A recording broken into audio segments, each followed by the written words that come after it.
reçu le Premier ministre, le professeur Mulumba Lukoji, a déclaré tout simplement que ce qui venait de se passer à Kinshasa était innommable. Des destructions méchantes, des pillages et autres actes de vandalisme qui ne peuvent profiter à des hommes normaux. Le GB n'est plus cette grande surface qui faisait la fierté des Kinois et des étrangers de passage. Et aujourd'hui, un amas de boîtes de conserve vides, des papiers épars. La Strabag, soumissionnaire des marchés régie des eaux financée par la Banque mondiale, a été également visitée.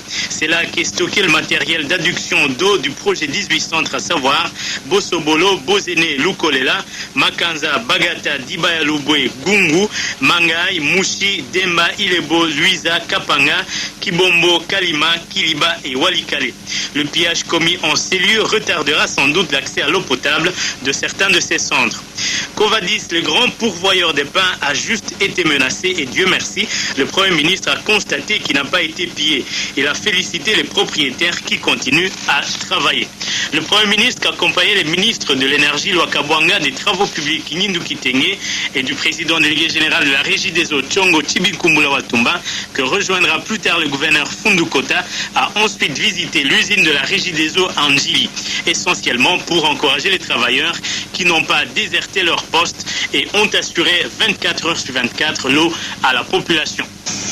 Alors ce qu'il y a lieu d'observer, c'est que pendant ce temps, tous les éléments, je veux dire les ingénieurs, les techniciens, les manutentionnaires, les traiteurs d'eau sont restés en place dans toutes les 3 unités de production d'eau de la ville de Kinshasa et dans les stations de repompage. Ils ont eu l'ordre de rester parce que l'eau c'est la vie. On peut tout manquer, ne pas manquer de l'eau. C'est dans ce cadre-là que, ayant fait le rapport au gouvernement, du fait que les gens ont gardé la discipline au travail, que le gouvernement, comme vous l'avez entendu vous-même à la radio et à la télévision, avait félicité ces travailleurs, mais le Premier ministre tenait à les féliciter aussi de vive voix. La Régie des eaux était victime d'actes de vandalisme dans plusieurs agences. C'est le cas d'Njili, qui complètement a été dévalisé. C'est le cas de Matete, de la Cité Verte, de Kintambo, j'en passe. Le cortège s'est ensuite rendu au supermarché Métro où des pillards continuent à racler les fonds des boîtes de conserve. Ce bijou réduit en fumée traduit la méchanceté même de ces actes car non seulement l'alimentation a été pillée mais le bâtiment a été complètement incendié. La même désolation et la même atmosphère des lendemains de catastrophe a accueilli le Premier ministre et sa suite à Matongé où les célèbres boutiques de mode sur les avenues Kassavou et Matongé, tous les Nganda Cambri qui faisaient le bonheur des Kinois ont été toutes éventrés et pillés jusqu'à la place Kimpwanza. À Ndolo, à Kingabwa, les épaves des véhicules volés jonchent encore les rues. Les grands magasins de pièces de rechange, les grandes chaînes de montage automobile, etc. ont été réduits à néant en quelques heures. Même spectacle sur l'avenue du commerce où tout a été emporté. Bien précieux, portes, fenêtres, tôles, bref, tout. Comme au Select ex-SEDEC, où plus rien ne fait penser à cette grande surface qui, il y a quelques jours encore, offrait au public une gamme de produits variés. Le cortège presque funèbre du Premier ministre a terminé son tour de propriétaires sinistrés par les galeries présidentielles où studios photos, boutiques, polycliniques, restaurants ont volé en éclats au passage de l'ouragan des 23 et 24 septembre dernier que d'aucuns appellent déjà les dates de la honte. Oui, et après l'ouragan, il faut maintenant penser à la reconstruction. Ce sera pénible puisque l'image des pillages refuse encore de s'effacer dans la mémoire des Kinois, fussent-ils des hommes des dieux. Eh bien, l'école de prière de monsieur l'abbé Kiwila, dans l'enceinte de la Fikine elle-même emportée, a été visitée de fond en comble. Là aussi, il y a eu de la casse et les choses pieuses emportées. Dans l'entretemps, les Kinois éprouvent d'énormes difficultés pour se déplacer. Le transport de masse a cessé d'exister à travers la ville, une des conséquences des 2 premiers jours de la semaine qui s'achève. 48 heures de pillage, plus 2 jours, la vie a certes repris, mais les vestiges sont encore vivaces, 2 jours au cours desquels Kinshasa était en effervescence. Ceux des Quinois qui le pouvaient ont utilisé les moyens de transport d'autrui pour évacuer leur butin. D'autres, ils sont les plus nombreux, ont oublié d'emprunter les moyens de tous les jours pour faire usage de leurs pieds lourdement chargés pour rentrer à la maison. Aujourd'hui, comme demain, après-demain, le transport en commun reste un sérieux problème.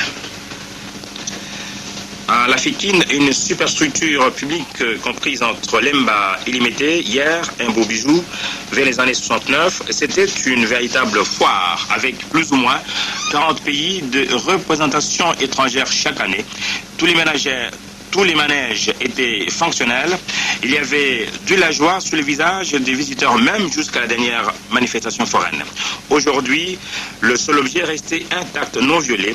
Durant les 48 heures dernières, le batteur de tam-tam de La Fékine. Même les sauterelles ne savent pas dévaster. Il n'y a rien à La Fékine. Tout a été emporté par l'ouragan quinois. Même l'école de prière de monsieur l'abbé Kibula, ses habits, les statues, crucifix, images pieuses, documents et autres accessoires.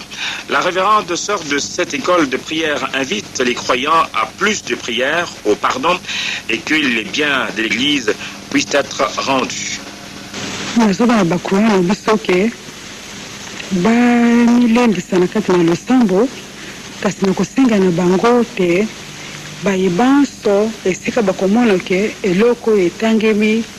Yako de prière c'est que bilili ba mal chapelle bilamba ba sango ya sango o ya biso yako de prière bandeko banso bakamati yango pasa na motema malamu na kati na bondeko na Kristo ke bako kozamba te ezali na paroisse moko babuki te kaka awa na biso nde babuki yango epai ya Bekibula. Monsieur l'abbé Kibula, homme de l'Église et mystique en même temps, trouve dans le comportement des Quinois une sorte d'échéance morale. Nous avons tous vu la présence du mal, les forces du mal qui agissent, c'est apparent. Ici, autant qu'ailleurs, j'ai été dans la rue avec les gens. J'ai marché avec eux, parfois bousculé même, parce que je devais venir ici pour constater. C'est malheureux pour notre peuple. Cela montre bien que nous n'avons pas progressé. Et dans la mesure où chacun maintenant est conscient de ce qu'il a fait, ou de ce qu'il aurait dû faire et qu'il n'a pas fait, chacun doit tirer une conclusion pour se dire... Votre apprécié, monsieur. Eh bien, ceux qui ont pillé et saccagé doivent se demander pourquoi ils l'ont fait. Et ceux qui devaient empêcher que le pillage et le sac se réalisent devaient se demander pourquoi ils ne l'ont pas empêché. Parce qu'il me semble que ces choses-là ne se font pas comme ça, comme le vent qui s'élève à tout hasard. On ne sait pas d'où ça vient et où il va. Est-ce qu'il y a une cause profonde, monsieur l'abbé Kibula? Oui, la cause profonde, c'est celle-là même qui a plongé notre pays dans les marasmes et je pourrais dire, dans une espèce d'atonie spirituelle et morale. Et cela peut continuer longtemps, aussi longtemps que chacun et tous ne réagissent pas. Oui, en une minute, je viens de l'apprendre, un des transports en commun de Kinshasa, City-Train, pour ne pas le citer, pourra reprendre le service de demain. Tout le personnel est invité d'ailleurs à être aux arrêts du bus dès 6h30 pour payer, et qui a coûté plusieurs milliards de zaïrs. C'est par là que passent toutes les recettes publiques, import-export. Et à ce titre, il a été pillé de haut en bas. Rien n'a été épargné.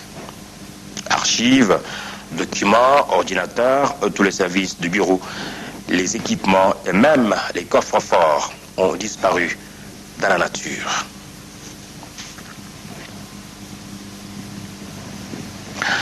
Nous avons encore les images. L'Office national des postes et des télécommunications qui a reçu les félicitations du gouvernement tant que son personnel s'est montré dévoué jusqu'ici.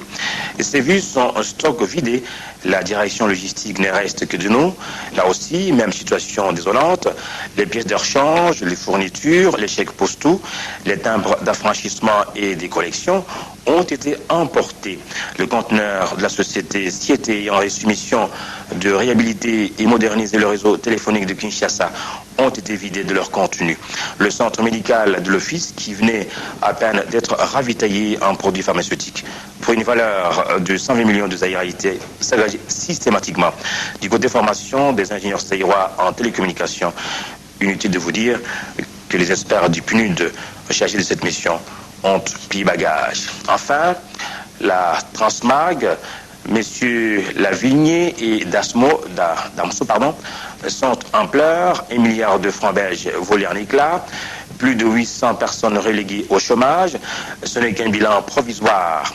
Le pillage des installations de la société a été profond. Marcel Damso n'est pas le seul à pleurer et à se retourner du côté du gouvernement pour un secours urgent. Il ne sait plus fonctionner et Kinshasa ne sera plus ravitaillé.